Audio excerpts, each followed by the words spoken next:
The Enneagram of Personality is a system used by numerous mental health professionals to get more insight into one's character and as a method for self-development. The Enneagram consists of 9 personality archetypes that are interconnected in different ways. Some say that the Enneagram is liberating compared to the conventional methodology of mental health disorders because none of the archetypes are inferior or defective in themselves. Nevertheless, as it focuses as much on negative traits as on positive traits, it isn't an ego-flattering tool either. The Enneagram leaves room for overlap between and within different personality types. Also, it acknowledges that nobody is purely one type, but rather a basic type that transforms within its own range of characteristics and also corresponds with types that it's connected to. This video is an introduction to the Enneagram of Personality.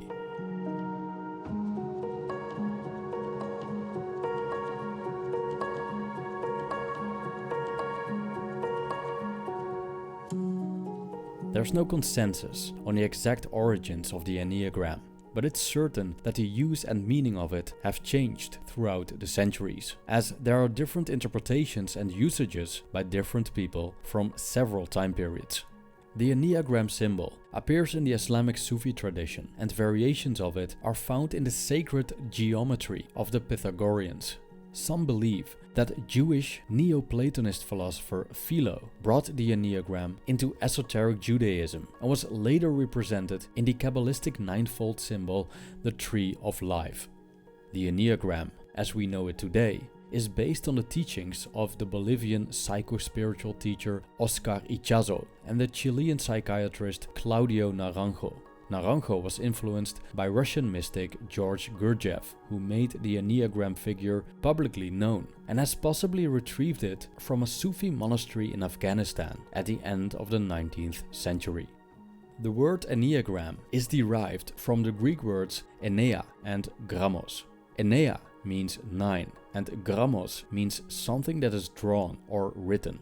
Unsurprisingly, the Enneagram of Personality contains 9 different nodes. Each node refers to one archetype.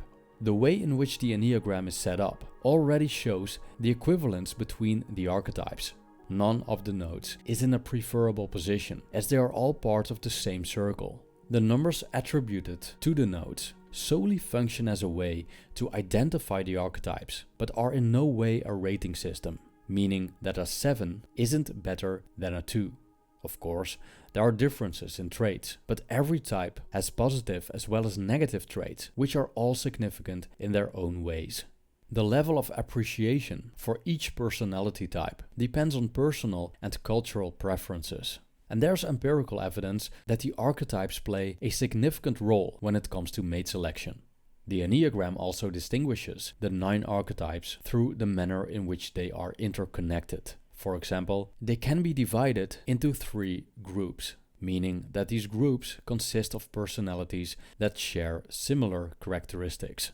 Another example is that every type is connected to at least one type from another group. This signifies the potential of developing characteristics that don't typically manifest in one's personality type, but are present nonetheless, be it in healthy or unhealthy ways. Later on in the video, we'll explore this a bit further. So what archetypes does the Enneagram present?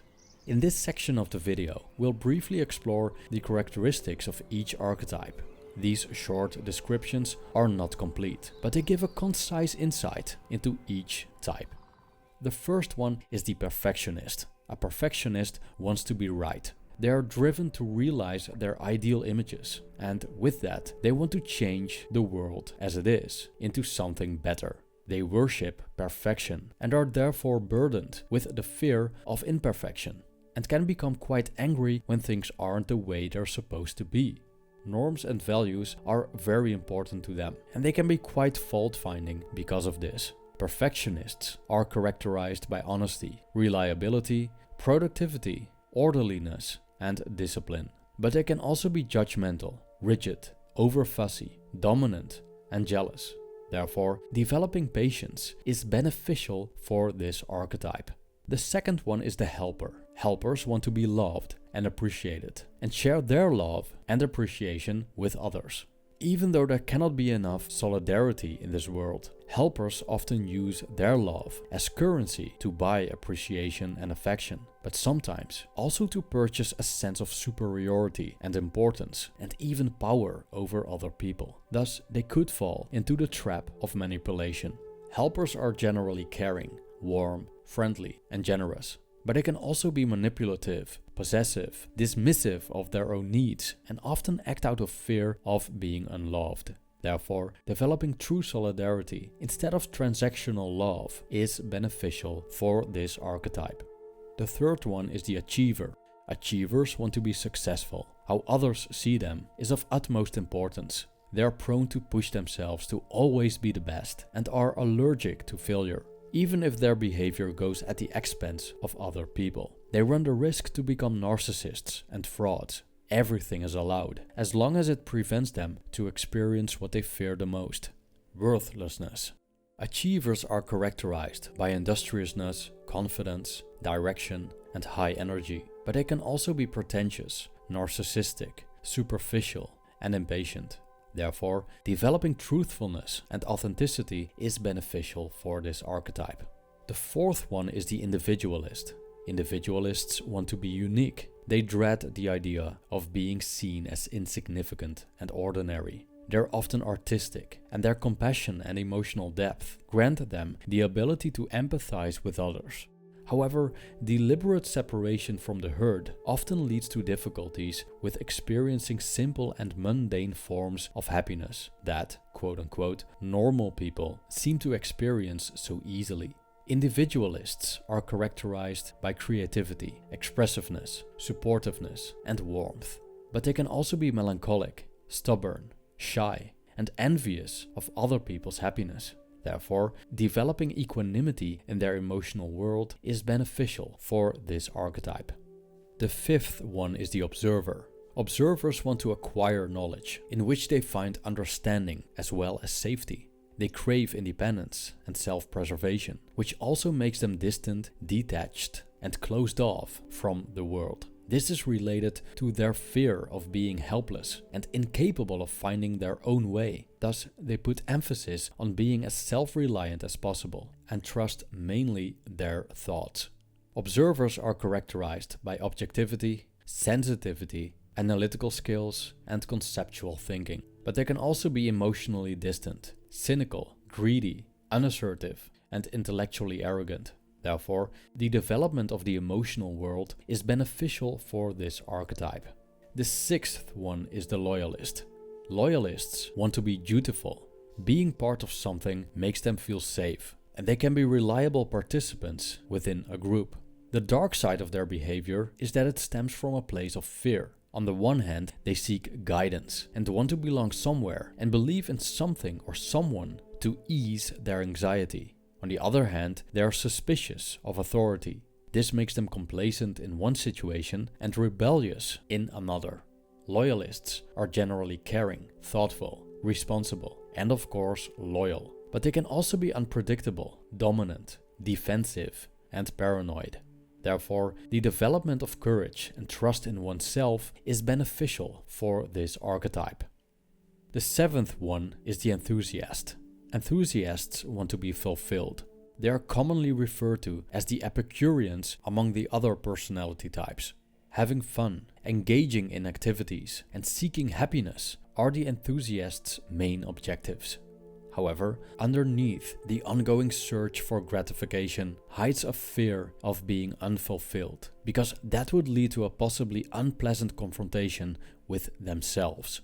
Thus, they often impulsively jump from one pleasure to another to stay out of negative thoughts and emotions. Enthusiasts are characterized by spontaneity, a lively fantasy, curiosity, and the ability to oversee complex situations. But they can also be undisciplined, impulsive, manic, confused, and narcissistic.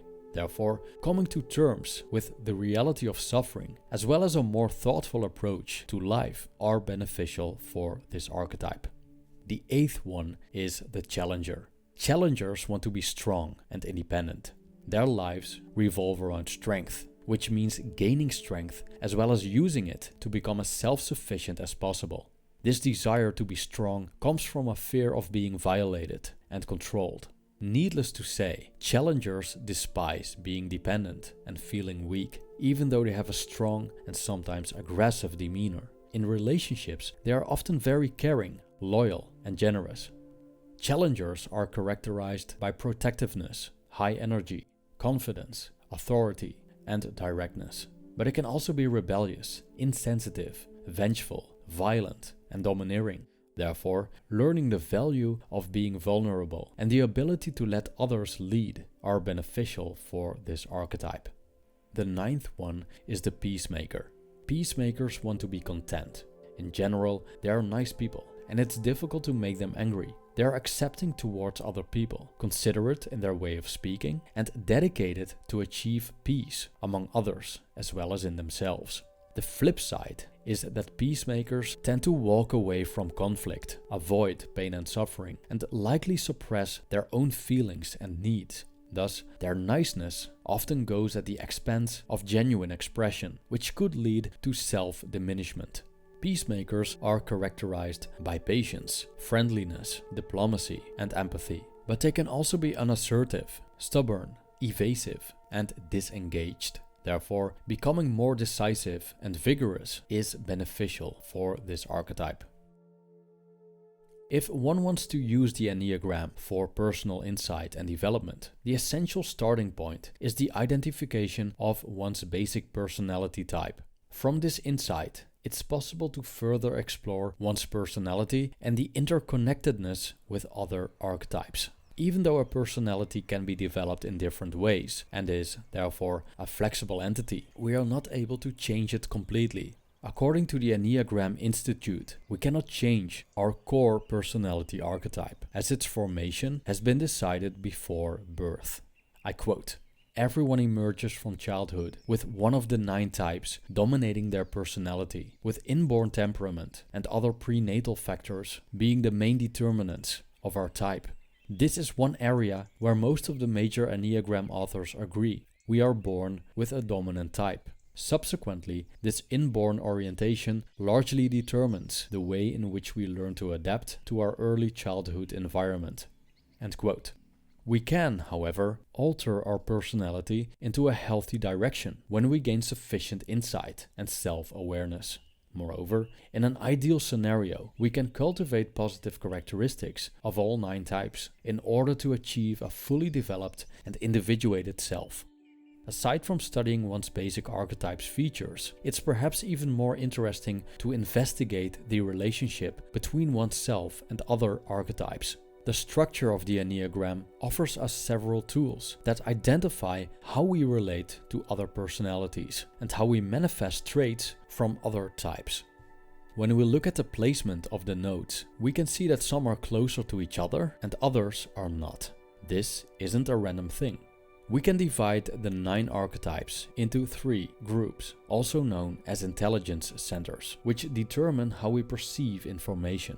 The Enneagram distinguishes 3 centers: the head, the body, and the heart center, also called respectively the thinking, action, and feeling center. Someone in the head center approaches the world with logic and reason and sees it mainly through concepts and ideas.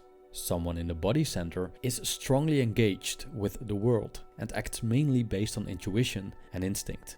And lastly, someone in the heart center relates to the world through a deep connection with feelings and emotions.